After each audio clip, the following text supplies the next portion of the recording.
ვიქეცით საგარეო საქმეების კომენტატორებად რეალურად იმის მაგივრად რომ შიდა საკითხებზე ფოკუსირდეთ. ამ წუთას ივანიშვილს ყველაზე უფრო მეტად ეშინია გარე ფაქტორების მგრევის.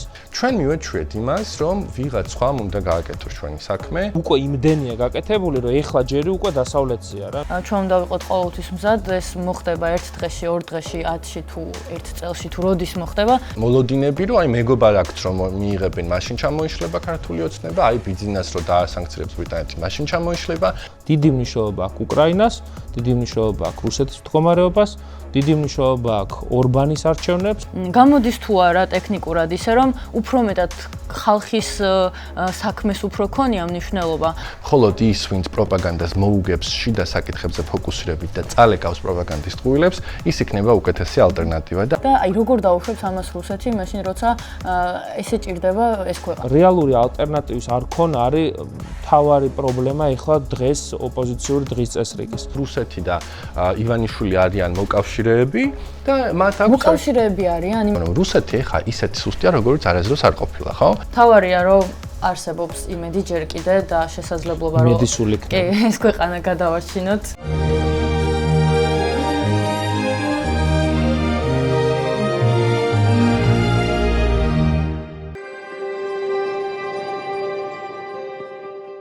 მოგესალმებით კამათობის მორიგი ეპიზოდით, სადაც კვლავ განვიხილავთ ერთ-ერთ ძალიან საინტერესო თემას. ეს არის თემა იმასთან დაკავშირებით, თუ სად წყდება ქვეყნის ბედი. მე ვარ გადაცემის წამყვანი და მოდერატორი ანა ყაულაშვილი და ვეცდები, რომ დღევანდელ დებატსაც გავუწიო მოდერატორობა. მაყურებელს შევახსენებ, რომ გადაცემა გადის ყოველ ორ შაბათს 22 საათზე მისმინეს YouTube პლატფორმაზე. გთხოვთ, რომ უყუროთ ვიდეოს, დალაიქოთ და თვალი გვადევნოთ Facebook-ზე, Instagram-ზე, TikTok-ზე და YouTube-ზე თავისთავად. და ასევე შეგახსენებთ, რომ ჩვენი გენერალური სპონსორი არის საქართველოს უნივერსიტეტი.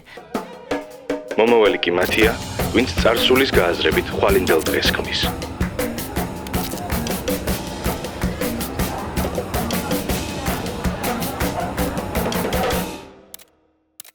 დღევანდელ თემას უკვე შევეხე ძალიან გაკვირით. ეს არის ის თუ სად წყდება ქვეყნის ბედი. გულისხმობ იმას, რომ როდესაც ახალგაზრდები თუ ძველგაზრდები ვართ პროტესტზე, ყველა პროტესტში ჩართულები ყველაზე ხშირად ვიღებთ იმ კითხვას, თუ გვეშველება თუ არა რამე, როდის გვეშველება, სად არის ზოგადად გამოსავალი, რის იმედი უნდა გქონდეს და აქ პასუხი არის ხოლმე ყველაზე ხშირად ის, რომ მნიშვნელოვანია საგარეო და საშინაო შიდა ფაქტორები. ამ დროს გვახსენდება ხოლმე უმეტესწილად ალბათ სანქციები დასავლეთიდან მომდინარე, ასევე ის თუ როგორ დასრულდება რუსეთ-უკრაინის ომი, რასაც ძალიან დიდი მნიშვნელობა აქვს ჩვენი ქვეყნის ბედში.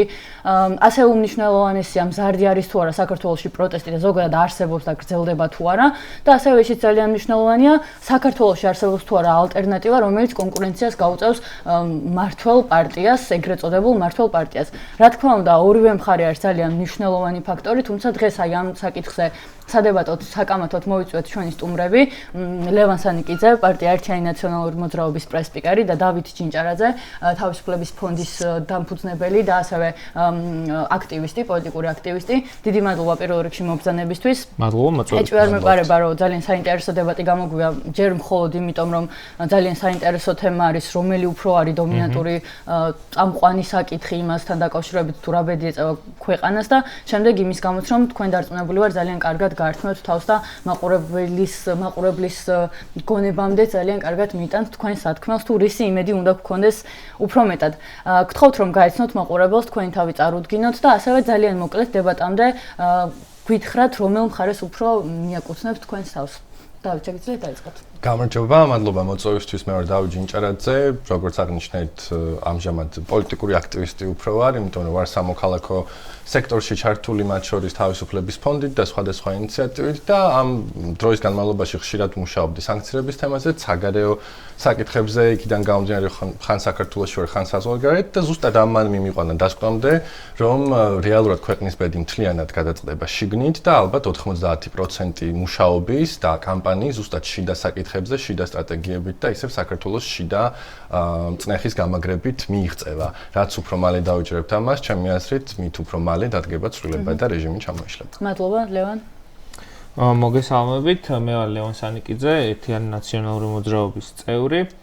მეც დიდი ხნის განმავლობაში მქონდა პოზიცია, რომ უმეტესი წილი ამ პრობლემის, რასაც ივანიშვილის ხელისუფლება ქვია, საქართველოში წყდება, მაგრამ ამ ეტაპზე მაქვს პოზიცია, ამ ხაზგასმით ამ ეტაპზე, იმიტომ რომ ძალთა ბალანსი ჩემთვის იცვლება ხოლმე, ხანდახან მიმაჩნია, რომ რიგი ფაქტორები ქვეყნის შიგნით უფრო მნიშვნელოვანია და შეიძლება დასავლეთში შეიცვალოს, მაგრამ ამ ეტაპზე ჩამოყალიბებული პოზიცია მაქვს, რომ საერთაშორისო კონტექსტის ცვლილების გარეშე ივანიშვილის ხელისუფლებისთვის დამატებითი წნეხის დასავლეთიდან გაჩენის გარეშე აქ ადგილობრივ პროტესტს ბევრად უფრო მეტი გამოწვევა ექნება ვიდრე საპირისპიროდ, იმიტომ რომ მიმაჩნია, რომ მიუხედავად იმისა, რომ ბიზნეს მიზანი არის ამ ქვეყნის იზოლაციაში მოქცევა, ჩვენც არ უნდა აუყვეთ ამაში და უნდა კარგად გავიაზროთ ის გეოპოლიტიკური კონტექსტი, რომელიც ჩემი აზრით უახლოეს თვეებში ჩვენთვის მნიშვნელოვან სასიკეთო ძვრებს მოიტანს, რაც საშუალებას მისცემს ისევ ქვეყნის შიგნით არსებულ დემოკრატიულ საზოგადოებას, რომ ბევრად უფრო მეტი მტკიცე და მკაფიო ნაბიჯი გადადგას, მათ შორის ბიზნეს საწინააღმდეგოდ. მადლობა, მისაღებია ორივე პოზიცია.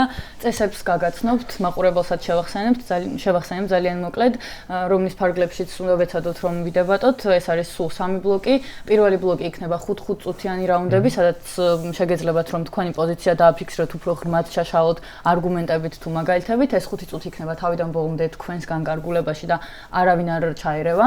ამ დროში შემდეგ გვექნება 30 წუთიანი საერთო დისკუსიის დიალოგის რეჟიმი, უფრო სწორად, სადაც ვისურვებ რომ უფრო მეტად რაშიც არ ვეთანხმებით ერთმანეთს იმაზე ვისაუბროთ, უფრო სწორად ისაუბროთ უფრო მეტად თქვენ და უფრო გასაგები გახდეს მაყურებლისთვის აქედან გამომდინარე თქვენი პოზიციები და ბოლოს გვექნება შემაჯამებელი ეპიზოდი 2 წუთიანი გადავწყვეტ იქნება თუ არა 3-იანი იმის მიხედვით თუ როგორ წავა დებატი ძირითადად უფრო მეტად ალბათ 3 წუთიანი გვჭირდება ხოლმე რადგან ყველა თემა ამოუწურავია და ბევრი არის ხოლმე სალაპარაკო აქ შეგიძლიათ გაერთიანოთ დაამატოთ ის საკითხები რაზეც ვერ მოახერხეთ რომ გედებატათ გელაპარაკათ რის დამატებასაც ისურვებთ და ასე შემდეგ მთავარი წესი არის რა თქმა უნდა რომ გავაგოროთ კამათელი გავიგოთ ვინ დაიწყებს 4 და 6. დავით. ისე ველოდი რომ 5 გააგორებდი. წინა ჯერზეც არ გამიმართ. კარგი, დავით, 5 წუთი გაქვს და შეგიძლია რომ ჩაშალო შენი პოზიცია უფრო ღრმად.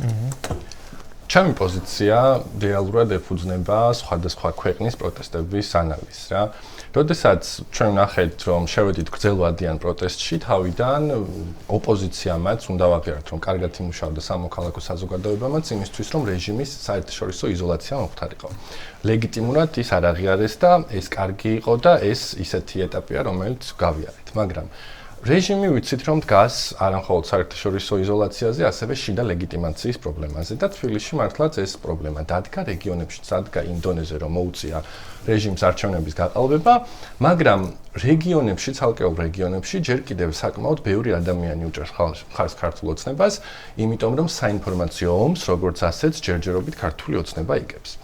ჩვენ ბევრი ვიმუშავეთ საგარეო საკითხებზე და როცა ბევრს საუბრობთ გეოპოლიტიკაზე, იქნება ისეთი შეხედულება და მეც ესე მგონია, რომ ქართული სამოქალაქო საზოგადოების და პოლიტიკური სპექტრის დიდი ნაწილი ვიქეცით საგარეო საქმეების კომენტატორებად რეალურად იმის მაგივრად, რომ შიდა საკითხებზე ფოკუსირდეთ. ცალსახად მნიშვნელოვანია, რომ ევროკავშირზე ვილაპარაკოთ რა სიკეთეებს მოუტანს ეს საქართველოს, მაგრამ არის ბევრი ადამიანი, ვინც მანამ არ ირწმუნებს რეჟიმის ცვლილების შესაძლებლობას და ამის აუცილებლობას, სანამ ვერ დაინახავს, რომ მის პირად კეთილდღეობაზე გადის ეს ყველაფერი. სერბეთში, ვენესუელაში, ჩილეში ყველგან ოპოზიციის კონსოლიდირება და ცვლილება ხდებოდა მაშინ, როდესაც ოპოზიცია სამოქალაქო საზოგადოებაც მთლიანად შიდა საკითხებზე გადაეწყობოდა და იმხელა შიდა ლეგიტიმაცია ჰქონდა თვითონ ოპოზიციას, რომ შემდეგ უკვე საგარეო ეს კომპონენტი დამატებით თვითონ მოდიოდა. ხო, როდესაც შენ დაარწმუნებ შენი მოსახლეობის დიდ ნაწილს, რომ შენ ხარ უკეთესი ალტერნატივა, ის საგარეო საკითხები მერე თვითონ მოდის. აქ მეორე მომენტია, რომ გეოპოლიტიკური სიტუაცია ხანდახან მკითხაობას გავს. ხო, არასდროს არ იცი ხვალ გეოპოლიტიკური სიტუაცია როგორ შემოგიბრუნდება. ჩვენ მივეჩვიეთ იმას, რომ ვიღაც სხვამ უნდა გააკეთოს ჩვენი საქმე, რომ თქვა დაასანქცირებენ რეჟიმის წარმომადგენლებს და ამით რეჟიმის შესუსტება და ჩამოინგრევა, თუმცა ვნახეთ, რომ ბევრი ადამიანი დასანქცირებულია, ბევრის დასანქცირება კიდევ ველოდებით ამ სანქციებს, მაგრამ მხოლოდ სანქციებით რეჟიმი არ ჩამოიშლება. ხო, საჭირო არის მკვეთრი პოლიტიკური ალტერნატივა და შიდა ლეგიტიმაციის ჩამოშლა. შიდა საკითხებზე მუშაობა. სანქციები როგორც ესეთი სხვა რეჟიმებსაც ჰქონდათ, ხო, მაგალითად ვენესუელის რეჟიმს სანქციები დიდი ხანია ადევს, მაგრამ ჯერ კიდევ ხა იმედია ის მალე შეიცვლება, მაგრამ ჯერ კიდევ ვენესუელაში დიქტატორი არის. ცალკეული სანქციები ბელარუსი რომელიც დასანქცირებული არის მთლიანად, შეიძლება ითქვას, არც იქ ჩამოშლილა რეჟიმი. საქმე ისაა, რომ ამ ყველა ქვეყანაში, ბელარუსში განსაკუთრებით, პოლიტიკური ალტერნატივის და შიდა კონსოლიდაციის ნაკლებობა იყო.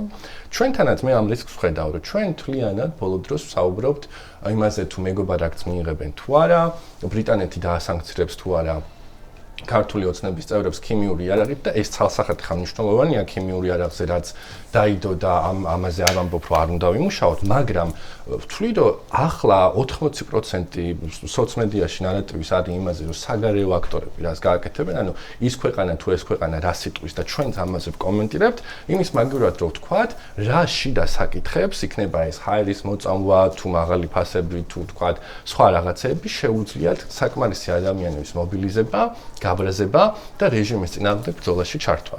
ამიტომ მე მგონია, რომ რეჟიმი საბოლოო ჯამში შიგნიდან ჩამოიშლება. როცა ჩვენ ვამბობთ, რომ აი საგარეო საკითხები გადაწყდებაო, თუნდაც უკრაინის ომი იყოს და მე დარწმუნებული ვარ, რომ უკრაინა ამ ომს მოიგებს, მაგრამ როდის მოიგებს, ამას ხო ვერ ვიტყვი ვერც მე და ვთქვათ, ბევრს გაუჭირდება ამის თქმა. ამიტომ თლიანად უკრაინის ომს და ნებისმიერ სხვა გეოპოლიტიკურ საკითხზე ჩვენი გამარჯვების მიღმა არის უპასუხისმგებლო ჩემი აზრით. ხშირად ხდება ასეთი რამ, რომ ვამბობთ, რომ რადგან ქოცები არიან რუსები, ნიშნავს, რომ რუსეთი როცა ჩამოიშლებაო, მაშინ ჩამოიშლება ქოცური რეჟიმიცო. მე პირადად უფრო მეჩქარება მისი ჩამოშლა, მე არ მგონი რუსეთის ჩამოშლა ან ტრანსფორმირება ძალიან კომპლექსური საკითხია, რომელშიც ნუ ახლა მე ესე კარგად ვერ ვერკვევი, მაგრამ ვიცი, რომ რეჟიმის ჩამოშლა არის შესაძლებელი მანამდე. თუკი საკმარისი რაოდენობა ადამიანების დარწმუნდება ცვლილების აუცილებლობაში. ამას ვერანაირი გეოპოლიტიკური მოვლენა ვერ შეაჩერებს, თუნდაც ამერიკიდან ან ევროპიდან არ მოდიოდეს რამე მესიჯი, თუკი აქ მოსახლეობის დიდი ნაწილი აუჯანყდა რეჟიმს და დარწმუნდა, რომ უკეთესი ალტერნატივა არსებობს, რეჟიმს სხვა გამოსავალი არ ექნება. ეს მოხდა სხვა ქვეყნებშიც, სერბეთშიც მათ შორის, შესაბამისად, ჩემი პოზიცია მკვეთრად ეს არის, რომ მხოლოდ შიდა საკითხებზე დიდი აქცენტით და შიდა მოვლენებით მივიღწევთ გამარჯვებას. მადლობა დავით. ლევან, შეგიძლია უპასუხო და შენი პირველ რიგში შენი არგუმენტებით შემოიტანო დებატში.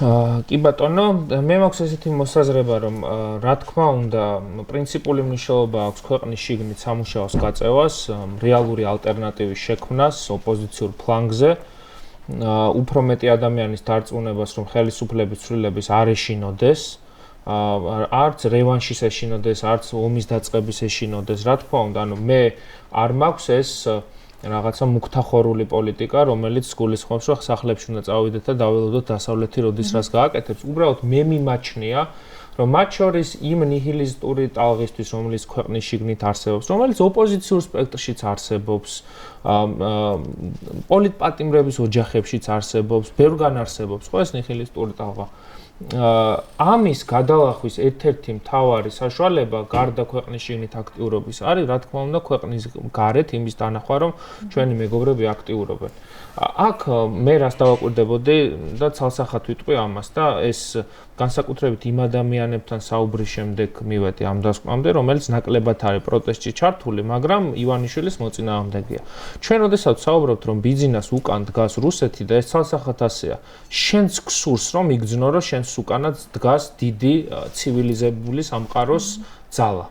ესეა, იმიტომ რომ ხა თუ ბიზნა ივანიშვილის ხელში არის ძალოვანი უწყებები, ფინანსები, თლიანი სახელმწიფო მიტაცებულია, FSB, SWR, GRU, ყველაფერი მის უკან თუა და შენ არაფერი არ გიდგას უკან. ძალიან გაგიჭირდება ამ ბრძოლაში გამარჯვება, მით უმეტეს თუ პროპაგანდა ამას მუდმივად აკულტივირებს. ასევე პირდაპირ შემიძლია ვთქვა, რომ 2024 წლის არჩევნები ბევრად უფრო რთული იყო 2018 წლის არჩევნებთან შედარებით, მათ შორის ჩემი აზრით თლიანად საერთაშორისო კონტექსტის გამო. უკრაინაში ომი რო არ ყოფილიყო და რო არ მიდიოდეს. ომი გინდა და ომი დაიწყება და მეორე ფრონტი იქნება და შენ შვილს სკოლაში მიმავალს ბომბი მოხდება თავში, ეს არ იმუშავებდა, утоპიური იქნებოდა. და როდესაც აი ეს საყრდენი აქ ივანიშვილს ამის არ დანახვა არის ჩემი აზრით არასწორი და მე საერთაშორისო კონტექსტს რაზე მივაქცევდი იცი ყურადღებას მაინც და მაინც პოზიტიური მიმართულებითაც არ უნდა აღვიქვათ რა აი ერთი წუთი წარმოვიდგინოთ რომ მაგალითად ეს საბედნიეროდ არ არსებობს ეს სცენარი მაგრამ აი ამის აღქმა მინდა რომ ჩვენს მაყურებელში გაჩნდეს რომ მაგალითად ივანიშვილს რო სახელმწიფო დეპარტამენტმა მოუხსნა სანქციები და რო თქვას რომ არასწორად დაუწესდა აქ გაძლიერდება ჩვენი ტალღა თუ დასუსტდება მნიშვნელოვნად ხო და აი მე რახე რას უყურებ ივანიშვილისთვის არის ამ წუთას უფრო მნიშვნელოვანი გარეწნეხის მოხსნა მე უყურებ ბიძინას ტკივილებს ამ წუთას ბიძინას აქვს განცდა რომ ქვეყნის შიგნით ასე თუ ისე აკონტროლებს ვითარებას ხო ოპოზიციაში არის სერიოზული პრობლემები მათ შორის იქიდან გამომდინარე რომ რესურსების სიმწირეა ხალხი ციხეში ზის ლიდერების ციხეში გამოკვეთა არ არის ასე მარტივი ამბავი რა იმიტომ რომ პარტიული ორგანიზაციები ძალიან მძიმე დარტყმებს განიცდის ხო ამ დროს და ფაქტია რომ მაგალითად ივანიშვილი დასავლეთის ზეწოლით 4, 5, 6, 7 წლის წინ 5000 კაციანი აქციები როცა იყო რაღაცაზე და დასავლეთის მოთხოვნა ემატებოდა კაცი მიდიოდა დათმობებზე ახლა 200,000 კაცი გამოდის ქიმიური არახს იყენებს ავარაუდო ჩვენ წინააღმდეგ და ფეხს არ უცვლის ამას ერთადერთი რამის გამო არ უწევს ისეთ ანგარიშს უცხოურ ზეწოლას როგორც აქამდე იყო ეხლა აქ არის რამდენიმე მნიშვნელოვანი ფაქტორი რომელსაც მე ვაქცევ ყურადღებას ერთი დავიწყოთ რეგიონალური ფაქტორით ვნახეთ ხო ალიევის სამთავრობო პრესამ ორი განცხადება გააკეთა კობახიძის საწინააღმდეგო და ქართული ოცნება როგორც კონუტი ისე მოიქცა. ძალიან მოწყვლადები არიან. დავით რაში არ დავეთანხმები, იცი საქართველოს არ არის არც ვენესუელა და საქართველოზე არ ვრცელდება არც ბელარუსის მაგალითი, იმიტომ რომ ის ლუკაშენკო 15 წელი ემზადებოდა სანქციებისთვის. ანუ ის კაცი ქვეყნის დაკეტვისთვის იყო 15 წლის წინ მზად და ეს არის ხალხი, რომლის საპარლამენტო უმრავლესობის წევრები გამოდიან და ესტონეთმა სანქციები რო დაუწესა ტირიან. რატო დაგვიწეს ეს სანქციები? იქ არავინ არ ამბობს. იქ არის კალაშნიკოვი, იქ არის AK-47 და სროლა აქციებზე. და აქ ბიძინა ივანიშვილს საბედნიეროდ იმის გამო რომ ქართული საზოგადოება სხვანაირია ჩვენ არ ვართ ბელარუსები და ამავე დროს ეკონომიკურად საქართველოს არ არის იმედენად დამოუკიდებელი რომ აი SWIFT-დან გათიშვაზე ახლა ეს ქვეყანა არ არის მზად რისთვისაც მაგალითად ლუკაშენკოს უკვე მომზადებული ქონდა თავისი სახელმწიფო ამიტომ ეს ორი მაგალითი ჩემთვის ნაკლებად მნიშვნელოვანია და თუმცა გასათვალისწინებელი და სერბეთს რაც შეეხება საქართველოს ოპოზიცია ბევრად უფრო ძლიერი იყო არჩევნების დროსაც ვიდრე სერბეთშია ახლა. ანუ ოპოზიციის ნაკლებობის პრობლემა ნაკლებად იყო რა საქართველოში მე ესე უყურებდი. თუმცა ის რომ კი დასასრულისკენ რო წავიდე არის რამდენიმე საკითხი რომელსაც უფრო დეტალურად ჩავშლი ეს არის სანქციები მეორე არის უკრაინის კონფლიქტი მესამე არის სომხეთი და აზერბაიჯანი და მეოთხე მეგობარი აქტის და ამ სანქციების მიღმა ჩემთვის უმნიშვნელოვანესი თარიღი რაც დაემატა ეს არის უნგრეთის არჩევნები აპრილში იმიტომ რომ ჩვენ ნახეთ ევროკავშირის და ევროკომისიის გადაწყვეტილებები სულ რამდენიმე დღის წინ რომელიც ყველა დაждდა 26-ზე და ამის გამო საქართველოში მე და დავით და შენ ის დახმარება რომელიც ამ საპროტესტო ტალღას უნდა მიიღო ვერ მივიღეთ და აპრილში ბატონი ვიქტორ ორბანი თუ წაიქცევა ის ბრძოლა რაც აქ შიდა ომითა გვაქვს ხო და სისხლით და ოპლით აგვეხმარება ძალიან ნამდვილად აი არსებითად შეიცვლება ანუ არსებობს ნეგატიური სცენარები არსებობს პოზიტიური სცენარები და დავით მე იმაში ვეთანხმები რომ არ შეიძლება რომ ჩვენი ბედი თავიდან ბოლომდე მივანდოთ უცხოურ კონტექსტს მაგრამ ის რომ უცხოური კონტექსტი მნიშვნელოვნად განსაზღვრავს ჩვენს მათ შორის საპროტესტო მოძრაობას მე მგონი ამის საპირისპირო დავითი ამას ამბობს რომ მნიშვნელოვანია უცხოური ფაქტორი თუმცა პროცენტული გადანაწილება არის სხვადასხვა დაახლოებით 80% ახსენე უფრო მნიშვნელოვანია და აი მედია რომ დღეს აი ამაზე ვისაუბრებთ ამ 30 წუთის განმავლობაში რატო არის გადანაწილება 80-20-ზე შენი აზრით და შენი აზრით პირიქით. მეც მგონია რომ უნგრეთში ჩემთვის 70-30-ია. გასაგებია. უფრო მეტად დამთმობი ხარ ესე იგი შენ. შენ 90-მდე აწიე. კი, აუწიე. თუმცა მაგალითად ჩემთვის 6 თვის წინ პირიქით იყო. ანუ 70 შიგნით, არა, მეგონა არა. მე უბრალოდ ფიქრობდი რომ პირიქით შიგნით ეხლა ჩვენ რა დავალებებიც გვაქვს. საშინაო დავალებების შესასრულებელი ეს არის ალტერნატივის შექმნა პოლიტპატიმრების საკითხის აქტუალიზაცია როგორც ქვეყნის შიგნით ისე ქვეყნის გარეთ და სანამ ქოცების ამომრჩევლს დაუწყებდით ლაპარაკს მანამდე საკუთარი ამომრჩევლისთვის мотивაციის მისცემა აი ეს აქვს ქვეყნის შიგნით თორე იმიტომ რომ ახლა ხალხმა, რომელმაც პარლამენტი, მთავრობა, პრეზიდენტი არალეგიტიმურად დავტოვეთ, ხო? ქვეყნის შიგნით, ქვეყნის გარეთ. რომელმაც ივანიშვილის ხელისუფლებას ან სანქციები დაუწეს, ან არა და ერთი წითელი ღილაკით აჩერებს ორბარ. აი ამას როცა აკეთებს ხალხი, უკვე ჯერი დასავლეთზეა მათ შორის, ჩემი ღმერთწმენით. კარგი, მოდი ახლა დრო ჩავრთოთ 30 წუთიანი ეპიზოდი, სადაც დავით მიცვეთ უპირატესობა, რადგან ლევან ბოლოს შენ საუბრობდი და აი ამ ყველაფერს იმედია რომ უფრო კარგად ჩავშლით. კი, ცხადია, ბევრ რამეზე ჩვენ ვთანხმდებით მე და ლევანი მათ შორის იმაზე, რომ უნგრეთის მაგალითი რაც მოიყვანა, ძალიან მნიშვნელოვანი იქნება ჩვენთვის, რომ შეიცვლება აუცილებლად ნებჯერა მთავრობა უნგრეთში და ეს უნგრული ვეტოს ბლოკიც მოიხსნება, მაგრამ აქ არის ორი პრობლემა. ერთი, რომ ჩვენ არ გვაქვს კონტროლი სხვა ქვეყნის არჩევნები, როდის რომელი ჩაინიშნება, რომელ ქვეყანაში მოვა რაღაცა რადიკალი მთავრობა, რომელიც გადაწყვეტს, რომ თქვათ საქართველოს საკითხი და უკრაინის საკითხიც კი საერთოდ არანაღლებთ მათ. ანუ შესაბამისად ამაზე როცა ვიწყებთ ჩვენი გეგმების გამართვას, აი მაგ უკვე ვიჭრებით და მაგ ქართული ოცნება მომზადებული ხდება. მე მგონია რომ იმისთვის რომ როდესაც უნგრეთში შეიცვლება ხელისუფლება ან თუნდაც ნებისმიერი რამე მოვლენა იქნება რომ ეს მაქსიმალურად გამოვიყენოთ ზუსტად ამისთვის გვჭირდება ჩვენ შიდა საკითხებზე კონცენტრირება და შიდა მუშაობა როცა ამბობენ რომ რატო არ გამოვიდა თქვათ 28 ნოემბერი რატო არ შეიცვალა ხელისუფლება ერთ კვირაში ან ნებისმიერი სხვა თარიღი ესეთ ბევრი თარიღი გქონდა ხო ჩვენთვის ყოველთვის პრობლემა ის არის რომ ის კი არა რომ დასავლეთმა ვერ მოასწრო ამ ხალხის დასანქცირება ან უნგრული ვეტო იყო თავარი პრობლემა ის არის რომ ჩვენ კამპანია ისეთი მასობრივი არ გაგვიმართავს ამ შიდა საკითხებზე და არ დაგვირწმუნებია საკმარისად ბევრი ადამიანი, ვინც შეიძლება პოლიტიკურ საკითხებში საერთოდ არ ერკვევა, ხო, ანუ უნგრეთის ვეტოში და ევროკავშირში გაწევრიანებაში, მაგრამ იცის, რომ თქვათ, რა ვიცი, აი, საახალწლო სუფრა არ უნდა ღირდეს მისი ხელფასის 90%, ხო? და როცა ჩვენ ამას ვიწყებთ და ამაზე სისტემურად მუშაობთ, ეხლა ჩვენ 6 თვე გვემუშავა ესე დისციპლინურად ამ საკითხზე, ხო? იმ უნგრეთის ვეტოსაც უფრო მომზადებულები დავხვდებოდით, როცა მოიხსნებოდა და ნებისმიერ სხვა გეოპოლიტიკურ მოვლენასაც. იმიტომ რომ ჩემთვის გეოპოლიტიკა კი ფაქტორია, მაგრამ ასე მგონია რომ ზედმეტად ესეთი ბუნდოვანი ფაქტორია იმისთვის, რომ საქართველოში წარმართული პროცესი მასზე დავაშენოთ, ან მაგაზე გქონდეს იმედი და ერთი მომენტი რაც და ლევანს გადავცემ სიტყვას, ერთი მომენტი რაც ჩემთვის პრობლემური არის, რომ როდესაც ჩვენ ვაგებთ საგარეო ნარატივებზე საუბარს, მერე ჩვენ საკუთარ მოსახლეობაშივე გვხვდება ესეთი მოლოდინები, რომ აი მეგობარ აქც რომ მიიღებენ, მაშინ ჩამოიშლება ქართული ოცნება, აი ბიძინას რომ დაასანქცირებს ბრიტანეთი, მაშინ ჩამოიშლება და ჩვენ ამ ხალხს არ ვეუბნებით გულწრფელად, რომ არა რეჟიმი მაშინ ჩამოიშლება, როდესაც შიგნით იქნება მთელი ეს მობილიზაციაო და ისედაც იმ ქვეყანაში სადაც ყოველთვის ველოდებოდით რაღაცა გარე ფაქტორს ან რაღაცის ზემოდან ჩამოსვლას, აი რაღაც ეს მითოლოგიური და მაგიური აზროვნება რო გქონდა, ისედაც ვაღვივებთ საკმაოდ არასწორ ნარატივებს და ამიტომ ვფიქრობ, რომ ეს რაც კითხავს სანამ ლევანს გადავცემ სიტყვას, შენს პირველ გამოსვლაშიც ახსენე, რომ უფრო მეტად მნიშვნელოვანია უშუალოდ ქართველი ხალხი რას გააკეთებს, როგორ გააპროტესტებს, იქნება თუ არა მზარდი პროტესტი.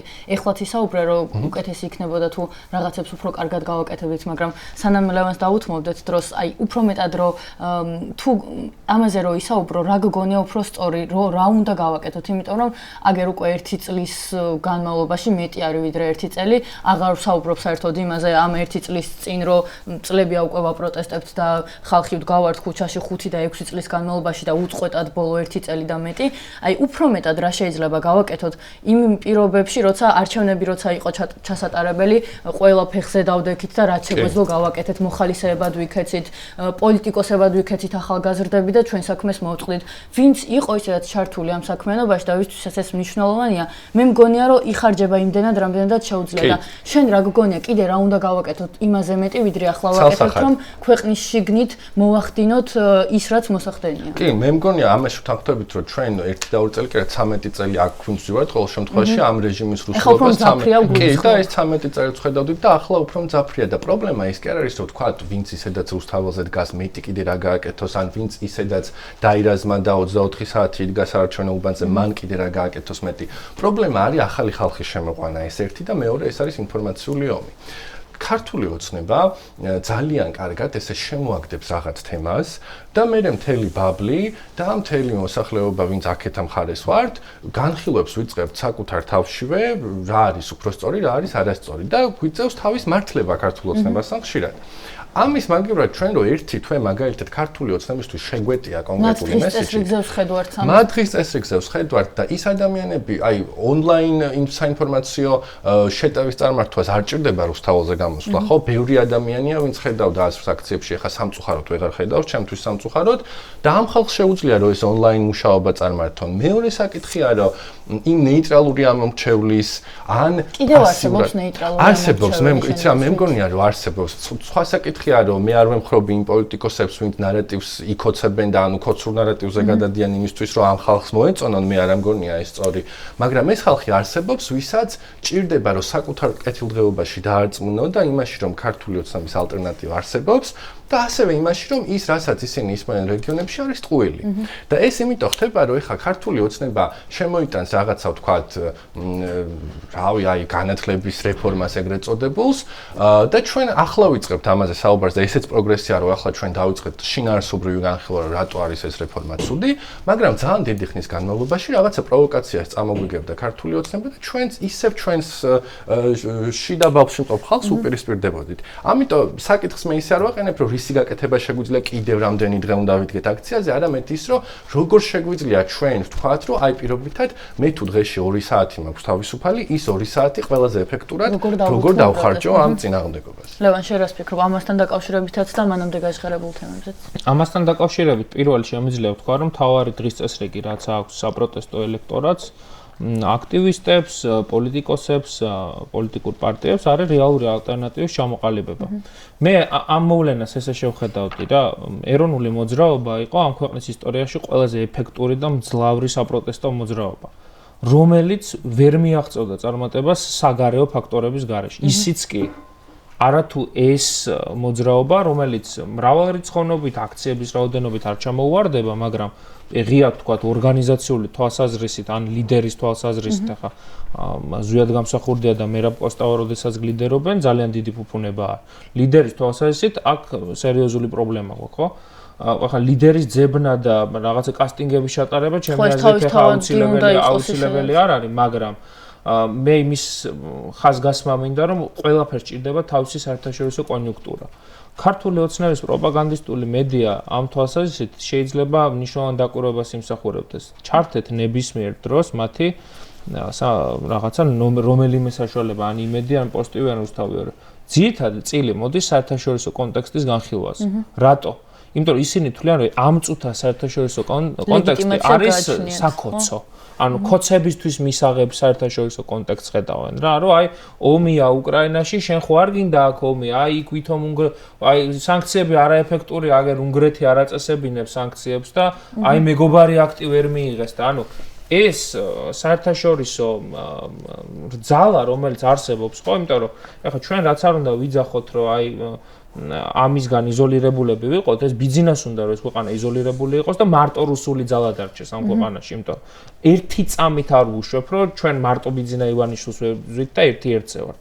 არა, როდესაც კონტინენტური ომის მაწარმოებელი 21 საუკუნის ადოლფ ჰიტლერი არის ჩვენი მთავარი მოწინააღმდეგე ქართველების და მის მიერ ხელდასხმული კაცი მართავს, ბუნებრივია რომ ჩვენთვის მნიშვნელოვანია რომ მის წინააღმდეგ მნიშვნელოვანი ზომები იქნეს გატარებული, იმიტომ რომ ბიზნა ივანიშვილის იდეოლოგია ამ წუთას თავიდან ბოლომდე ამაზე დგას რა, პროპაგანდა საიდანაც არ უნდა მოუარო საბოლოო ჯამში ჩადის ომის თემამდე.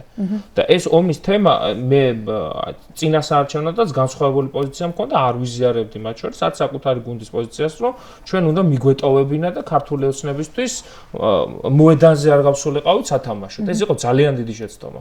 მიუხედავად იმისა, რომ რა თქმა უნდა 2024 წლის არჩევნები გაყავთ და ჩვენ ძალიან ბევრი ამ ნარატივისთვის მოწყვლადი ადამიანი დავტოვეთ მარტო მხოლოდ ივანიშვილის ვერსიასთან. და ამ ვერსიის საწინააღმდეგო გადასარევი მაგალითია აგერ მოლდოვაში.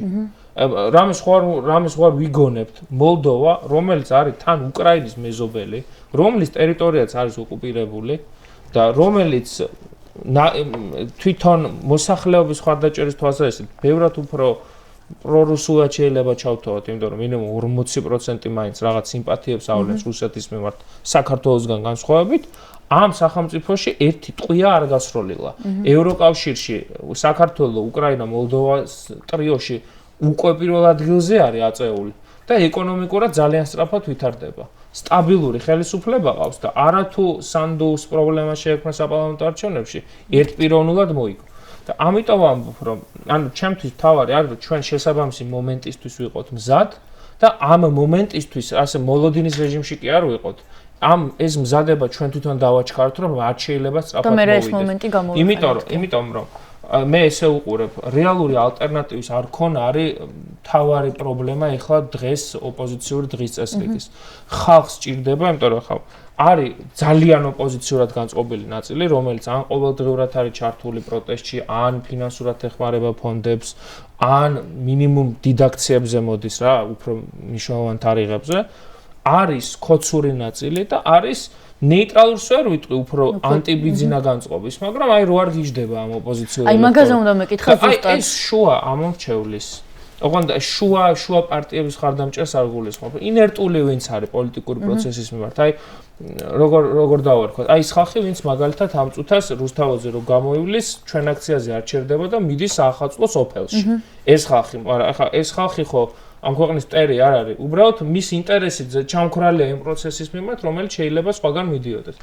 ლევან, შეიძლება ჩაგეჭრა ამ საკითხში, ანუ რეალური ალტერნატივის გამოკვეთაში მე მგონი ამაზე ვთანხმდებით, რომ ეს არის ცალსახად აუცილებელი, მაგრამ აი არ გონია რომ რეალური ალტერნატივის გამოკვეთა სჭირდება რომ ოპოზიციამ სხვანაირად იმოქმედოს, მაგალითად ის რომ საგარეო საკითხებში და ბრიუსელში და ბერლინში კი არ დადიოდნენ, სულ ანუ ესეც ცალსახად აღნიშნულოვანია, მაგრამ სოფლებში უნდა დადიოდნენ. აი მე რომ ვიღაცა ოპოზიციურმა ლიდერმა მითხრას რომ იცი რა მე გადავწყვიტე და ეს ერთი წელი არსად არ წავალ და თუ ევროპელ დეპუტატებს უნდათ რომ სადღაც ნახონ ჩამოვიდნენ სამტრედიაში, ქუთაისში, პირობითად თბილისში და ასე შემდეგ და მე აქ ამ ხალხთან ერთად ვილაპარაკებ ამ პრობლემებზე, იმიტომ რომ ხშირად არის რომ ჩვენ ხედავთ და ცალსახად ხარი ოპოზიციაში შენც და სხვაებიც ვინც მიზნობრივად მუშაობენ ამ საგარეო საკითხებზე, მაგრამ ხშირად იქნება შთაბეჭდილება რომ ალტერნატივის გამოკვეთა კი არ უნდათ, არამედ საგარეო საქმეთა კომენტატორებად ქცევა. გეთანხმები. ნახე, მე ესე შევხედავდი.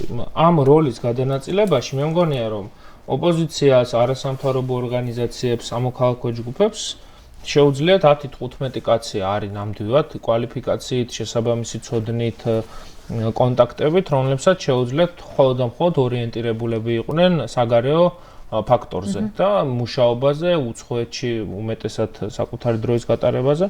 აქ მთავარი პრობლემა, ამაში გეთანხმები ცალსახად არის ის, რომ ბევრად უფრო მეტი ოპოზიციონერი სამოქალაქო აქტივისტი არის ის, ვისაც ამ ნიშისათვის არ შეუძლია, მაგრამ ადგილზე ხედავს პრობლემას მათ შორის ამორჩეულთან პირდაპირ კომუნიკაციის. არათუ პირდაპირ კომუნიკაციის და კარტაგარის და სოფელში ჩასვლის და რაღაცა კორპუსების დავლის, არამედ საინფორმაციო თვალსაზრისით დღეს ის საშუალება, რასაც გვაძლევს ჩვენ სოციალური ქსელი, რომელიც ბევრად უფრო იაფიჯდება მათ შორის ამ წვდომის თვალსაზრისითაც არის ძალიან ხელსაყრელი რამ რომ გამოვიყენოთ. აი მაგალითად მაგალითად ის რომ შეიძლება ტელეფონის საშუალებით დიდ აუდიტორიაზე გავიდეს ნებისმიერი ადამიანი, აი რამდენადაც პოზიტიურია, იმდენად ნეგატიურია, იმიტომ რომ ორთხელს უშვებ სოციალურ ქსელში და ეს აღარ მიყვება მათ შორის ხუთი პროტესტი. ეგეც და კიდევ ისიც რომ იმ ადამიანებამდე ვისთანაც მიდის შენი ხმა, მივა 10 ჯერ კიდევ, მაგრამ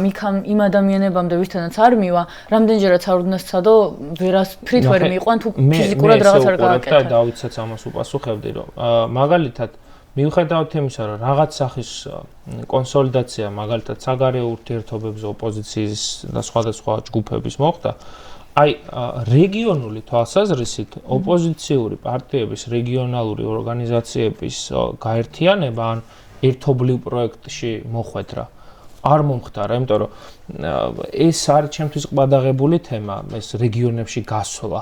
იმიტომ რომ როგორც წესი ამას როცა ოპოზიცია ამბობს, ეს ნიშნავს, რომ სხვა ვერაფერს ვეღარ აკეთებს.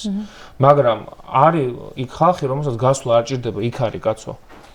იქ არის ბაზირებული და იქ აქვს ორგანიზაცია. ხო და რა თქმა უნდა გავლენიანი ოპოზიციონერის ჩასვლა, რომელიც უფრო მეტად ინფორმირებულია, რომელსაც უფრო მეტი გავლენა აქვს, რა თქმა უნდა, მეტ წონას მატებს ამ შეხვედრაზე. ხო, მაგრამ რამდენად ხშირი კავშირია ხალხთან, თუნდაც იქ იყოს და იქ მოღვაწეობდეს, რამდენად ხშირად აქვს თუნდაც აი ფიზიკური შეხვედრები ან კომუნიკაცია, რამდენად დაახლოებულები არიან. ხო, აი ზუსტად მაგის თქმა უნდა. ეს არის პრობლემური ჩვენ ერთი რამიც უნდა გავითვალისწინოთ, ამ ქვეყანაში პროტესტს იწვევს ორი რაღაც. აი, გრანდ პროტესტები, რომელშიც შეიძლება ითქვას, რომ ივანიშვილის ხელისუფლებას მძიმე დარტყმა მივაყენეთ. ამის ინიციატორი პირველი არის თავად ივანიშვილი ხოლმე, რაღაც ისეთ სიგიჟეს გააკეთებს, რომ ესე ხდება.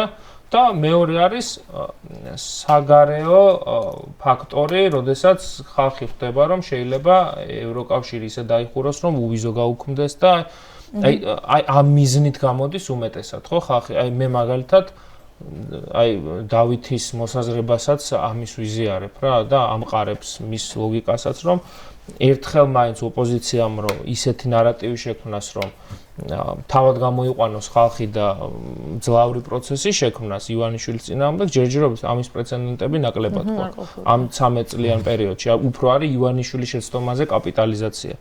თუმცა აი აქ მე რასაც დავამატებდი და რითაც საკუთარი მოსაზრების გამყარებას ვეცდებოდი და მე დავით დაუთმობ არის ის, რომ ხელისუფლებას ჩემი აზრით აი თამაში თუ მიდის, რომ ვიზე არის ჯერი ქართულ ხალხზე თუ ჩვენს დასავლელ პარტნიორებზე, მე მგონია რომ ქართული ხალხის მხრიდან აქ ხალხზე მაქვს საუბარი, ოპოზიცია კიდე მეორე ნაწილი. ქართული ხალხის მხრიდან დელეგიტიმაციის ეს ძალიან მნიშვნელოვანი პროცესი, პოლიტპატიმრები ციხეში, სანქციების პაკეტები, რომელიც გამზადებულია და უბრალოდ ძალაში ვერ შედის, ან პრობლემა ექნება იმის გამო, რომ მათ შორის ევროკავშირში ორბანი ტროასცხენევით არის და ეს სულ ბოლო და მე მიმაჩნია, რომ ეს ძალიან დიდ დაკვირვებას იმსახურებს ქიმიური იარაღის შესაძლო გამოყენების ფაქტი. მე მგონია, რომ ამაზე დასავლეთში ბევრად უფრო გრძელვადიანი რეაქცია იქნება საპროტესტო, ვიდრე მათ შორის საქართველოში, იმიტომ რომ ჩვენ თუ რამე პრობლემა გვაქვს პროპაგანდასთან, არის ეგრეთ წოდებული მკვდარი კატის თეორიასთან მარცხი. ანუ რაღაცა მნიშვნელოვანი თემა, როგორც კი შემოდის, ქართული ოცნება მაგიდაზე აგდებს ისეთ თემას, რომ ცდილობს ნარატივის გადატანას. აი ეხლა თუნდაც ესე სწრაფად რატო დაამთავრეს გამოძიება. შალო პაპუაშვილის განცხადება ვნახეთ, რომ რა კომისია უნდა შეიქმნას, რომ საერთოდ ამის ხსენებაც კი არ შეიძლება. ანუ არის რაღაც საკითხები, რომელსაც სჭირდება მუდმივი კულტივირება, რომ აი ჩვენ ამ გამოძიებას უნდა ვითხოვდეთ. საერთაშორისო გამოძიებას, აბა ამათი გამოძიებული რა იქნება, მაგრამ მე საბოლოო ჯამში აქამდე ჩამოვალ და დავიც გადავცემ სიტყვას, რომ მე ვაკვირდები ამ წუთას ივანიშვილს რისი უფრო ეშინია. ამ წუთას ივანიშვილს ყველაზე უფრო მეტად ეშინია გარე ფაქტორების ნგრევის, დაჩქარების რეჟიმში, იმიტომ რომ თუ იქ უნგრეთი წაექცა და ამავე დროს შინაგანად ამ კაც ძალიან აწუხებს, რომ ამერიკის სახელმწიფო დეპარტამენტს ყავს სანქცირებული და ეს თავიდან ბოლომდე ქართული ხალხის დამსახურება, პოლიტპატიმრების დამსახურება და იმ ხალხის დამსახურება, ვინც ამ ბრძოლაშია, აი მართლა სისხლივისაცაა გაღებული, ხო? და უბრალოდ ოპოზიცია მოემსახურა ამის მიტანას. ივანიშვილს ამ წუთას საგარეო შიში აქვს, არა მარტო დასავლეთთან. აი ეხლა ხო დავაკვირდით ამ კობახიძის ქცევასაც. ავტორიტარულ რეჟიმებთანაც ირანი იქნება, ჩინეთი იქნება, რუსეთი იქნება. ივანიშვილის ხელისუფლება არის კოჭლი იხვი. თუ არ გაქვს საერთაშორისო ლეგიტიმაცია, ეხლა იქ იჯდა თითქმის ყველა ავტორიტარი იყო რამდენიმე სახელმწიფოს გამოკვლევით, ხო? აი კობახიძის ბოლო ყბადაღებულ ვიზიტზე. არც ერთი არ არის იქიდან თითქმის სანქცირებული არავის მიერ. მარტო ესენი არიან და ეს ხელისუფლებისთვის, რომელსაც სურს რაღაცა ილავიროს, აი სომხეთ-აზერბაიჯანთან მიმართებაშიც ძალიან დიდი მნიშვნელობა ენიჭება და ოპოზიციის დღის წესრიგს ერთ რამის დავამატებდი კიდე. ოპოზიციის დღის წესრიგში და მე ამას აი გულწრფელად ვამბობ, ჩემი აზრით, ჩვენს ალტერნატივის სახით, რომელიც არათუ რაღაც გუნდურ ალტერნატივას მოიაზრებს, ნარატიულ ალტერნატივაზე მაქვს საუბარი. ჩვენ ასე მარტივად ჩვენ მომავალ საგარეო პოლიტიკაზეც ვეღარ ვისაუბრებთ. ანუ იმდენად დიდი პოლიტიკური და საერთაშორისო ტექტონიკური ცვლილებებია, რომ ჩვენს მოსახლეობას, რომელსაც აშკარად ძალიან აინტერესებს საერთაშორისო ურთიერთობები და მიდრეკილია, რომ მეტი ინფორმაცია მიიღოს, ოპოზიციამაც სრულფასოვნად უნდა დავანახოთ, გინდა სანდუს, გინდა ფაშინიანის მაგალითზე, უნდა დავანახოთ, როგორ არის შესაძლებელი ამ გეოპოლიტიკური კატასტროფების ეპოქაში ქვეყნის ისე მართვა, რომ სახელმწიფოს უსაფრთხოებას არ შეექმნა საფრთხე, ევროპულ ინტეგრაციას არ შეექმნა საფრთხე და ამავე დროს სახელმწიფო ინტერესი იყოს დაცული. სანამ დათოსთან გადავიდოდე, აი ძალიან მოკლედ რომ მიპასუხე, აი ხა რაზეც ისაუბრე, ესეთი დასკვნა გამოვიტანე, რომ სანქციები არის ყველაზე საშიში ქართული ოცნებისთვის და მათი დეპუტატებისთვის, თუმცა ამ სანქციებს განაპირობებს ქართველი ხალხი, რო არა ქართველი ხალხის ამდენხნიანი წინააღმდეგობა, რო არა მათი უნდობლობა ქართული ოცნების მიმართ, ან მოკლედ ქართულ ხალხს რო ლეგიტიმაცია გამოეცხადებინა და არაფერი არ გაეკეთებინა გასაპროტესტებლად, პირადად ჩემი აზრით დასავლეთი შეეგუებოდა იმას, რომ ქართული ოცნება არის ლეგიტიმური ქართულ ხალხში და მათ საერთოდ არ აქვს ამაზე პრობლემა. გამოდის თუ არა ტექნიკურად ისე, რომ უფრო მეტად ხალხის საქმეს უფრო ქონია მნიშვნელობა, რომ მათგან გამოწვეული პროტესტის შედეგად ხდება ის, რაც არის ყველაზე საშიში ხელისუფლებისთვის. მე ზუსტად დასაწყისშივე ეს თქვი, რომ ამ წუთის მდგომარეობით დასავლეთია ჯერი, იმიტომ რომ მე მგონია, რომ ქართველი ხალხისგან ოპოზიცია კიდე სხვა არის და სამოქალაქო საზოგადოება. ქართველი ხალხისგან ფაქტობრივად მაქსიმუმია გაკეთებული იმისთვის, რომ საერთაშორისო ნაბიჯები გადაიდგას. ეს საერთაშორისო ნაბიჯები თუ გადაიდგმევა და საერთაშორისო კონტექსტი შეიცვლება, ეს ბურთი გადმოგორდება ისევ ჩვენ მხარეს. მაგრამ, მე იმას არ ვუყურებ აი ამ კონტექსტს ესე ვხედავ რა, როდესაც ხალხი იბრძვის, როდესაც მაქსიმალური უკვე ფაქტობრივად პირველი ეტაპისთვის გაკეთებულია, პოლიტპატიმრები არჩევნებს აზრი აქვს დაკარგული. აი ხა მაგალითად ამ ქვეყანაში ხო საარჩევნო პროცესი აღარ არსებობს. პოლიტიკური პროცესი პარტიული აღარ არსებობს. აი ამის დაბრუნების მექანიზმები ამ წუთას გონია რომ ქართველი ხალხის ბრძოლის დანახვით და მე ხო არ ვამბობ 100-0-ზეა რომ თავიდან ბოლომდე დასავლეთმა უნდა მოიშოროს ბიძინა, არა. ქართველი ხალხის ბრძოლა უნდა დაინახოს და დააფასოს დასავლეთმა, მაგრამ გონია რომ უკვე იმდენია გაკეთებული, რომ ეხლა ჯერი უკვე დასავლეთია რა, იმიტომ რომ მე დავიცვი ეთახმები რომ ამ ეტაპზე ტროას ცხენების თუ მათ შორის ჩვენი დაგსაქსულობის ალტერნატივის არ ქონის გამო, ჯერ დასავლეთისგან ის არ გვაქვს ის მხარდაჭერის პაკეტი არ აქვს მიღებული ქართულ ხალხს, ქართულ ოპოზიციას კი არა, ქართულ ხალხს, რასაც გონია რომ იმსახურებს და ეს ობიექტური მიზეზებით არის გამოწვეული. ნამდვილად არის ბევრი რამ რაშიც ვეთანხმებით ერთმანეთს, მაგრამ მე მინდა მაინც ცოტა სხვა კუთხით დავინახოთ ეს ყველაფერი კი. ივანიშვილს ეშინია სანქციების და სანქციები მნიშვნელოვანია, უბრალოდ ივანიშვილს ეშინია დიდი აქციებისაც, ხო? ივანიშვილს ეშინია იმისა, რისაც ყველა დიქტატორს ეშინოდა რეალურად, როდესაც სლობოდან მილოშევიჩის ბოლო წლები იყო სერბეთში, ის საარჩევნო კამპანიისას ბელგრადიდან, დედაქალაქიდან ვერ გადიოდა, იმიტომ რომ რეგიონში ჩასვლის ეშინოდა. ჩვენ შემთხვევაში ცოტა სხვანაირად არის, ხო? აი ჩვენ პირიქით არის და აი კითხვა ლევან, მაგრამ ხო ესე თბილისიდან მიდიხარ რეგიონში და იქ რაღაცა ფოტოებს იღებ ესეთ რეგიონებში სიარული მართლა ყბადაღებული თემა და მართლა იმ რეგიონალური ლიდერების აღზრდაზე უნდა იყოს საუბარი და იქ უკვე მყოფი ადამიანების გაძლიერებაზე, მაგრამ მეორე მხრივ ხანდახან მექნება შთაბეჭდილება, რომ ნიჰილიზმთან საბრძოლველად არასწორ სტრატეგიას ვირჩევთ, როდესაც საპირწონედ ვდებთ ამ ფოტოებს დასავლელ ხალხთან, ხო? არაერთი დელეგაციისგან საზღვარგარეთ მომისმენია, რომ უკვე ძალიან აწუხებთ ეს ვიზიტები ქართული დელეგაციების, იმიტომ რომ 5 ვიზიტი როცა გაქვს ერთ კვირაში ერთი ქვეყნისგან, 5 სხვადასხვა პარტიისგან, ცოტა ვერ ხვდები როგორც უცხოელი, რომ როგორ შეიძლება ქვეყანა იყოს ეგზისტენციალურ კრიზისში და ამ დროს 5 დელეგაცია მოდიოდეს, იმიტომ რომ რაღაცაზე ვერ შეთანხმდება. და მე ვერ ვხედავ ესე რომ მე ვაღიარებ უბრალოდ იმას, რომ ოპოზიციამაც, სამოქალაქო საზოგადოებამაც ბევრი რამ კარგად გააკეთა საგარეო მიმართულებით, მაგრამ მე მაინც მაკლია ის შიდა მიმართულებით მუშაობა. აი, სანქციებს როცა განვიხილავთ, სანქციები ყოველთვის გვიანდება, ხო? სანამ ბრიტანეთი დაასანქცირებს ბიძინას, იმიტომ რომ იქ იმდენი იურიდიული პროცესი არის გასავლელი, რომ შეუძლია, ხო? ბიუროკრატია, აი, ევრობიუროკრატიას როგორც იძახიან ჩვენი მოწინააღმდეგეები, მანამდე ასწრებს ეს ხალხი რომ გამოიტანონ რაღაც ქონების ნაწილი მთლიანად არა ცხადია და ამ ლავირებას აკეთებენ ამ წესრიგში.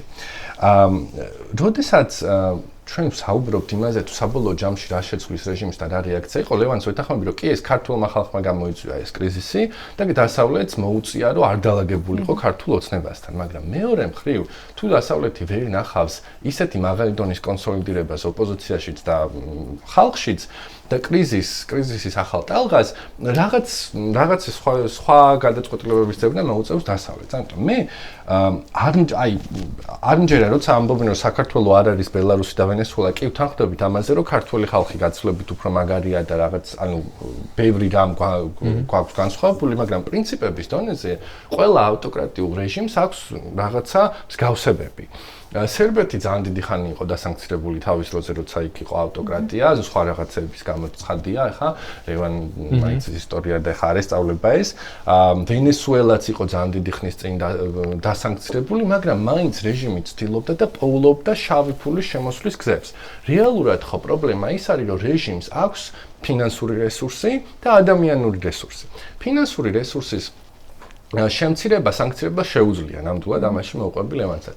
მაგრამ როდესაც ხდება სანქცია, შეუძლია რეჟიმს რომ შავი ფულის და ეს ისედაც ხდება დარწმუნებული ვარ საქართველოში, მაგრამ ამისი გაზრდა, ამისი მეტად გამოყენება ნებისმიერ რეჟიმს შეუძლია და მით უმეტეს ბიძინა ივანიშვილს, რომელმაც ზუსტად ეგრე გააკეთა ფული, ხო? მეორე მომენტი არის ადამიანური რესურსი და აი აქ არის შიდა მუშაობის ყველაზე დიდი საჭიროება. როდესაც აი ესეთი ანალოგია არის, რომ ჩვენ რო ვიყოთ თქვათ რაღაცა ოთახში, სადაც 5 ყველაზე მსხვილი კომპანიის წარმომადგენლები ვართ და არ მუშაობდეს კონდიციონერი და ყველა ვიხრჩობოდეთ, ხო? ჩვენ თუ არ ვიცით იმ კონდიციონერის შეკეთება, ის 5 ადამიანი რაოდენ დიდარიც არ უნდა იყოს, იმ ოთახში არ არის ყველაზე დიდი ძალაუფლების მქონე. ის ადამიანი დამლაგებელი ან ვინც იცის იმ კონდიციონერის შეკეთება, ის არის იმ მომენტში, ხო, ძალაუფლების მქონე, იმიტომ რომ მას შეუძლია რომ გადაჭრას ეს პრობლემა ამ ხალხმა რომ წარმართოს საქმე. ქართულ ოცნებაშიც ეგრეა, როდესაც მათ არ ვიცი, ყავის ამდუღებელიც კი არ დარჩებათ, ეს ძალიან პრიმიტიულად რო ვთქვა. მაშინ იგრძნობენ ადამიანურ კრიზისს და ეს არის ზუსტად ის, სადაც მთლიანად შიდა მუშაობა ხდება. როცა ადამიანები, ახლა ბიძინა ივანიშვილს აქვს ფული და აქვს ისეთი რესურსი, რომ დააშინოს ხალხი ომის თემით მათ შორის და შესაბამისად ჩვენ არ გვაქვს ის რესურსი, რომ ამ ბიძინაზე მეტი ფული გქონდეს, არც ის რესურსი გვაქვს, რომ ბიძინაზე უფრო მეტად ვინმე რაღაცაში დავაშინოთ, ხო? ჩვენი რესურსი არის სიმართლე და ამ ხალხის დარწმუნება უკეთეს მომავალში, რაც სხვა დემოკრატიისთვის მებრძოლმა ხალხმა გააკეთა სხვა ქვეყნებში. ამას საკმარისად არ ვაკეთებთ, იმიტომ რომ საგარეო საქმეებზე გვაქვს ფოკუსი გასწორებული. მე მგონია, რომ ეს ადამიანური რესურსი როგორც კი შემოელევა ივანიშვილს, გეოპოლიტიკური სიტუაცია ისეთი როგორც არის დღეს, თუნდაც ესეთი გეოპოლიტიკური ვითარება საკმარისი იქნება იმისთვის, რომ რეჟიმი ჩამოიშალოს. და თუ ეს მუშაობა არ იქნება, უკრაინა რომ მოიგებს ომს, ეს არ არის ჯერ კიდევ იმის გარანტია, რომ ჩვენც ავტომატურად უკრაინასთან ერთ პაკეტში დავჯდებით და როგორც თქვა, უკრაინა გახდება ევროკავშირის წევრი, ჩვენ ზუსტად ისევე, ხო? ეს რამდენად როგორ გესახება, წეგან ახსენე, რომ გირჩევნია, რომ საქართველოს უფრო მალე გათავისუფლდეს, ვიდრე რუსეთის ჩამოშლას დაველოდოთ, მაგრამ აი როგორ გესახება, როგორ წარმოგიდგენია, რომ საქართველოს გათავისუფლდეს რუსეთის კლანჭებისგან, იყოს თავისუფალი, დამოუკიდებელი, ყავდეს კარგი ხელისუფალი და აი როგორ დაუშვებს ამას რუსეთი, მაშინ როცა ესე ჭირდება ეს ქვეყანა. დაახლოებით ისევე როგორც მოლდოვას და მე ვიცი, რომ იქ მართლა ის მომენტი, როცა გეოპოლიტიკური მომენტი იყო სხვა, იქ არჩევნებით შეძლეს რეჟიმის ჩამოშორება, მაგრამ მოლდოვაშიც იყვნენ პრორუსი ოლიგარქები, ხო, როგორც ჩვენთან. ანუ რუსეთს მე არ წარმომიდგენია, რომ ივანიშვილი ყოველდღე რუსეთთან ტელეფონზე არის და ასე იმართება მაინც და მაინც. ხო, ეს არის რუსული რეჟიმი, იმიტომ რომ რუსეთი და ივანიშვილი არიან მოკავშირეები და მათ აქვს მოკავშირეები არიან, იმიტომ რომ მოკავშირე მე მგონია რომ არის, როცა შენ თავაზობ, ისიც გთავაზობს და რაღაცაზე თანხმდება. მე მგონია რომ რუსეთი ხო რაღაცას გეუბნება და შენ უნდა დათანხმდე უეჭველი. კი, მაგრამ აქ არის მეორე საკითხი. სუბორდინაციული, კი, მოყვებით, რომ სუბორდინაციული, ანუ უფრო იმ გაგებით, რომ თქვა ივანიშვილსაც აწყობს საქართველოს რო აკონტროლებს, რუსეთს აწყობს, რომ ივანიშვილი აკონტროლებს და სუბორდინაცია ნამდვილად იქნება, შეიძლება კობახიძის შემთხვევაში ხა აღარ ჩავალ ამ იმაში, მაგრამ დაახლოებით ასე ხდება. უბრალოდ აქ არის ის მომენტი, რომ თუ კი რუსეთს ძალიან ძვირად უჯდება რუსული რეჟიმის შენახვა საქართველოში და ამ რეჟიმს გამოცლილი აქვს საყრდენი, მაშინ რუსეთსაც უწევს რაღაცა სხვა გადაწყვეტილებების მიღება. მოლდოვაში რუსეთს მოუწია დათმობა, იმიტომ რომ მოსახლეობამ გასცა პასუხი. კი, იქ იყვნენ ევროპული ლიდერები ჩამოსული, კი მაია სანდუც იყო, მთლიანად პროდესალური პოლიტიკა ჰქონდა, მაგრამ საბოლოო ჯამში მოლდოველმა ემიგრანტებმა და ხალხმა შეძლო ის, რომ დაეცვათ იქ ქვეყანა და რუსეთი ჩამოშორდა მოლდოვას. რამდენიმე არჩევნები იყო, როდესაც ისევ ცდილობდნენ რუსები იქ არევას სიტუაციის, მაგრამ ეს არ გამოუვიდათ. საქართველოს შემთხვევაშიც მე მგონია რომ თუ რეჟიმი იმდენად დასუსტა რომ რუსეთს უბრალოდ ამ რეჟიმის შენარჩუნება უკვე არ უღირს ფინანსურად შეიძლება იყოს ეს თუ გეოპოლიტიკურად ეს შესაძლებელია ჩვენთანაც იმიტომ რომ რუსეთი ეხა ისეთი სუსტია როგორც არასდროს არ ყოფილა ხო უკრაინაში უკვე თუ მეორე სიდიდით მეორე არმია იყო მსოფლიოში ახლა უკრაინაში არის სიძლიერით მეორე არმია იმიტომ რომ უკრაინულმა არმიამ დაიცვა ქვეყანა და ზუსტად აქედან გამომდინარე ეს გეოპოლიტიკური სიტუაცია პირიქით უკეთესი ანუ სუსტება რუსეთი და დასუსტებულ რუსეთში რეჟიმის ამოშლა გაცილებით უფრო მარტივია ვიდრე თუნდაც თქვა 2020-ში ან 15-ში იყო როდესაც მარტო ჩვენ გვჯეროდა რომ რუსეთი იყო ბოროტება და სხვებს არ ჯეროდათ ეს ხო ეს დღეს ნამდვილად სავსახა რომ რუსეთი არის მგონი ერთ-ერთი ყველაზე ტერორისტულსაც ვიტყოდი ძალა საქართველოში მაგრამ ნახე ივანიშვილის მთავარი ხედვა ხო რა არის რომ მას ხელი აქვს ჩაქნეული ამორჩეულის სადღაც 50%-ზე მეტზე ჩვენ არ მუშაობს ჩვენზე ან ქვეყანა უნდა დატოვა ან რეპრესირებული უნდა იყოს ან ნიჰილიზმში უნდა იყოს აი ესაა დანარჩენი რაზეც მუშაობს ანუ კაც არ აქვს პრეტენზია დე ფაქტო ხელისუფალს რომ ლეგიტიმაცია მიიღოს ქვეყნის შიგნით რაც აქვს ეს აქვს ერთადერთი რაზეც მუშაობს არის რომ რაღაცნაირად ქვეყნის გარე ფაქტორებით რომ ეხა ხო ნარატივი შეცვალეს რომ ომის თემაზე მეტად არის რომ აი უკრაინა ნახეთ რა დღეშია შეიძლება უკრაინა მიატოვონ ეს გვინდა რომ დაგვემართოს ანუ ნარატივს კაცი გრანდ ნარატივს ყოველთვის საგარეო ფაქტორზე აწყობს ანუ ეხლა მაგალითად ოპოზიციის მობრუნების შიშზე მეტად აკულტივირებს რომ აი საწყალი უკრაინა უკვე ის კი აღარ არის მისთვის ჩაგრულებისთვის არის რომ აი ჩაგრულია და ამიტომ დაუჭირეთ მხარი საწყლები აი ეს გამოცვალა და თავის უპირატესობას ამტკიცებს ამის თითქოს მე ამიტომ უყურებ რა მაგრამ მე რო ვიცოდე რომ ქართული ოცნების პროპაგანდაში ნულოვანი წონა აქვს საგარეო ფაქტორს მე ვიქნებოდი დავითის მხარეს მაგრამ როცა ვხედავ რომ უკვე ჩვენი ქვეყნის თანამოქალაქეების სახლების უმრავლესობაში, კიდე ტელევიზიით, კიდე სოციმედიით, თავარი თემა ხდება საგარეო ფაქტორი, იქ არსებითი ძვრების გარეშე ძალიან პრობლემური იქნება ამ ყველაფრის დანგრევა და ასევე დავითის ერთ რეპლიკას დაუმატებდი, რომ ოპოზიცია ფოკუსირებული არის უფრო საგარეო ფაქტორზე და ეს უფრო რაღაცა ესე გამოვიდა, რომ აი ოპოზიცია საგარეოზეა ფოკუსირებული და ქვეყნის შიგნით არ არის. უბრალოდ ისე გამოდი ფოკუსირებული კი არ არის, უბრალოდ ოპოზიციის საგარეო გუნდი ბევრად უფრო ეფექტურად საქართველოში ვერ მუშაობს ოპოზიცია კი. რასაც ობიექტური გარემოებები აქვს, იმიტომ რომ ერთი რეპრესიები, მე ხალხი ციხეშია, ლოჯისტიკური პრობლემა, ბევრი რაღაცაა. ფინანსური პრობლემები. ის კი არ არის რომ ოპოზიციამ გადაწყვიტა რომ საგარეოზე ემუშაოს.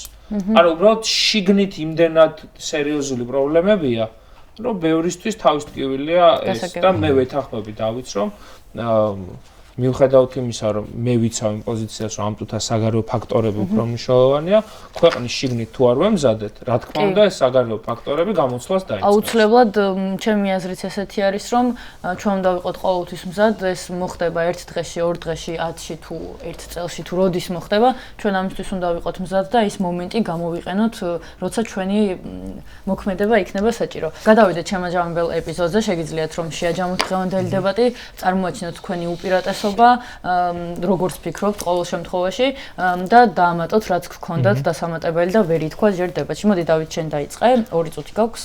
კი, ჩვენ ბევრი მომენტი ქონდა, როდესაც ძალიან დაახლოვდა ჩვენი აზრები, ამის მიუხედავად მე მაინც ვჩვევი იმაზე, რომ შიდა პოლიტიკაზე გადაწყობა იქნებოდა ოპოზიციისთვის ახალი სიცოცხლის მომცემი და მე არ მგონია, რომ მაინც საგარეო საქმეები მეტად აინტერესებს საქართველოში მოსახლეობას, ვიდრე შიდა საქმეები. მე უბრალოდ მგონია, რომ ჩვენ არასდროს ბოლო პერიოდში არ ქონდა შესაძლებლობა, რომ დაგვეტესტა ყველა ეს შიდა საკითხი და ამ ადამიანებისთვის შიდა საკითხებზე ქონოდა დისკუსია, განხილვა და გვენახა რეალურად შიდა საკითხებზე რა რეაქცია ექნებოდა საქართველოს მოსახლეობას. ეს ხდება მხოლოდ ახლა განათლების რეფორმიდან გამომდინარე. ჩვენ ვთანხმდებით იმაზეც ცხადია ლევანთან რომ აი ქართველი ხალხის როლი ამაში ისედაც ძალიან დიდი იყო და უფრო კრიტიკა ოპოზიციის ან სამოქალაქო საზოგადოების და ცალკეული აქტორების მიმართ იყო, იმიტომ რომ ქართველმა ხალხმა ძალიან ბევრი რამ გაწირა უკვე ამ ბრძოლაში და საკითხი ისე არ დგას რომ აი ქართველები საკმარისს არ ვაკეთებთ და კიდე რაღაცა უნდა ვქნათ და შიდა საკითხებზე გადავეწყოთ. არა, მაგრამ საკითხი დგას ისე რომ ჩვენ უნდა გადავიაზროთ სტრატეგიები. რეჟიმის დელეგიტიმაციით ჩვენ ძალიან ბევრი რამ მოვიგეთ, იმ სანქციებით რაც ჰქონდა ჩვენ ბევრი რამ მოვიგეთ და იმ სტრატეგიითაც რომ ბრიუსელი, ვაშინგტონი და ლონდონი დავარწმუნეთ რომ ეს მთავრობა არალეგიტიმურია, ჩვენ მოვიგეთ, მაგრამ ახლა სხვა დროა, გადავდივართ სხვა ეტაპზე, გადავდივართ ეტაპზე, სადაც მხოლოდ ის, ვინც პროპაგანდას მოუგებს შიდა საკითხებზე ფოკუსირებით და წალეკავს პროპაგანდის ტყუილებს, ის იქნება უკეთესი ალტერნატივა და ამაზეც შევთანხმდით, რომ უკეთესი ალტერნატივა საჭიროა. უბრალოდ მე მგონია, რომ უკეთესი ალტერნატივა გაჩნდება მაშინ, როდესაც ადამიანები გაბრაზდებიან შიდა საკითხებიდან გამომდინარე. შესაბამისად, მე მართალია ჩემს პოზიციაზე ვჩები, მაგრამ ხედავ, რომ ჩვენ რეალურად ერთ სტრატეგიას უბრალოდ ოდნავ განსხვავებული ხერხებით ვავითარებთ. კარგი, მადლობა. ლევან, შენ შეგიძლია შეეძამო. დავეთანხმები დავიც რომ ან ფაქტობრივად ერთნაირი ხედვა გვაქვს მოვლენების განვითარების, უბრალოდ ერთი უფრო მეტ ყურადღებას ამახვილებს ერთი ფრონტის მიმართ, მე მეორეს მიმართ, იმიტომ რომ მგონია რომ ამ წუთის მდგომარეობით საგარეოდ ფაქტობრივად მაქსიმუმია გაკეთებული, რისი გაკეთება შეეძლო ამ ფორმაციის წინააღმდეგობის მოძრაობას და შეუძლებელია რომ ამაზე მეტი გაკეთდეს თუ წინააღმდეგობის მოძრაობამაც თავისი სტრუქტურა და დამოკიდებულებები არ შეიცვალა. მე თვითონ ყოფილვარ ახლა და დავითმა რაც თქვა, ის ნამდვილად არსებობს, რომ როდესაც ახლა ქვეყანა იქცევა და როდესაც შენყვები რა ტრაგედია ტრიალებს საქართველოში და 7-8 დელეგაცია ჩადის თვეში ყველა სხვადასხვა ოპოზიციური პარტიების თუ სამოქალაქო ორგანიზაციების წარმომადგენლების, იქ იმ კონტექსტის ახმა უჭირს, რომ თუ ესე იქცევა ეს ქვეყანა 7 ჯგუფად რატო ჩამოდიხართ, აბსოლუტურად რელევანტური კითხვა არის ეს. თუმცა, ჯობია ჩახვიდე და სიმართლე ჩაიტანო და მოისმინო და მათ შორის მხარდაჭერა მიიღო, ვიდრე საერთოდ არ ჩახვიდე ახლა, მაგრამ ის რომ კონსოლიდაციას ალტერნატივა არ აქვს, ეს არის ფაქტობრივი მოცემულობა. რაც შეეხება ქვეყნის გარეთა ფაქტორებს, რა თქმა უნდა, რუსეთი გლობალური მასშტაბით სუსტდება, მაგრამ ეხლა ძალიან სახიფათო ვითარება ამ თვალსაზრისით, რაზეც კარგად კაპიტალიზირებს ქართული ოცნება. ამიტომ უკრაინის ფრონტს აქვს ძალიან დიდი მნიშვნელობა. ის არ არის რომ ახლა ჩვენ არაფერი არ უნდა გავაკეთოთ და უკრაინას სამხედროებს უნდა დაველოდოთ, მაგრამ დიდი მნიშვნელობა აქვს უკრაინას, დიდი მნიშვნელობა აქვს რუსეთის მდგომარეობას, დიდი მნიშვნელობა აქვს ორბანის არჩევნებს.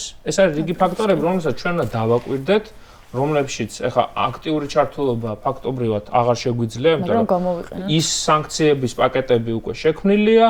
ის მეგობარი აქტის პროცესში რაც შეიძლებოდა გაკეთებულია. შესაბამისად უკვე ჯერი მათზეა, მაგრამ ქვეყნის შიგნით რაც არის გასაკეთებელი, ამაზე ვთანხმდებით. მაგრამ მგონია რომ აი ამ საგარეო ჩართულობის გარეშე, რომ ივანიშვილმა მიიღოს დამატებითი დარტყმები. ჩვენ ბევრად უფრო გაგვიჭირდება იმის გაკეთება, რაც მაგალითად მე და დავით სურს. კი ბატონო. თავარია რომ არსებობს იმედი ჯერ კიდე და შესაძლებლობა რომ ეს ქვეყანა გადავარჩინოთ. მადლობას გიხდით მოსვლისთვის. მე მგონია რომ ეს იქნება შიდა თუ საგარეო ფაქტორი, რომელიღაცა აუცილებლად თავის გასაკეთებელს გააკეთებს და კი ორივე ერთად. და იმედია როდესმე გვეშველება და ეს დრო მოვა ძალიან მალე. კიდევ ერთხელ მადლობას გიხდით მობრძანებისთვის, დროის დათმობისთვის. მაყურებელს მადლობას გადავხდი ამ დრომდე ჩვენთან დარჩენისთვის. შევახსენებ რომ ჩვენი გენერალური სპონსორი არის საქართველოს უნივერსიტეტი და ვთხოვ რომ გამოგვიწეროს Facebook-ზე, YouTube-ზე, Instagram-სა და TikTok-ზე.